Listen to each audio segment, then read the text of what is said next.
Henry Bellingham. Can I thank the Minister for his generosity? Given that the decision on Faslane will sustain the largest employment site in Scotland for decades to come, isn't it clear that Scotland is the biggest beneficiary of the recent DSR? And surely this makes the stance on Trident by both the Leader of the Opposition and the SNP even more perverse and damaging. Minister. Well, my honourable friend is quite right that under this government we are investing very significantly in defence in Scotland, and following the SDSR, not only will we be spending some £500 million at Faslane, one of the Royal Navy's 3 operating bases and one of the largest employment sites in Scotland, with currently 6,800 military and civilian jobs there today. This will increase to over 8,000 as we move all of our submarines to be based there by 2022, and Scotland will also be home to our new maritime patrol aircraft when some 400 extra personnel will be stationed to man the squadron at RAF Lossiemouth. Lumley. I have a number of manufacturing companies that do a great deal of business in Scotland, contributing to the growth of the local economy of Redditch and, of course, of Scotland. Would my right honourable friend agree this is just one element that makes the union so successful?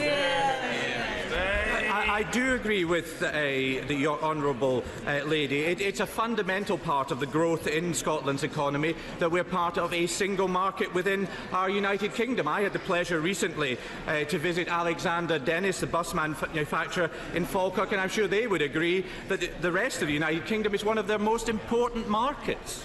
Wayne David.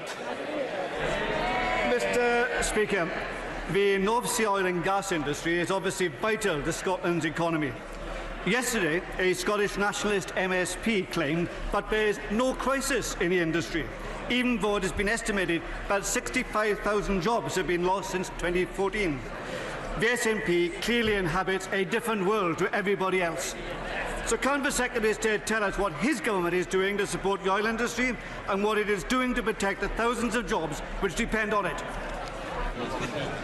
Mr. Speaker, I find it extraordinary that anyone who represents the northeast of Scotland could claim that there was no crisis in the oil and gas industry. This government has demonstrated yet again in the Chancellor's autumn statement that we are committed to that industry and the thousands of jobs that it supports right across the United Kingdom, and there will be further evidence of our commitment to Aberdeen and the northeast in the weeks ahead.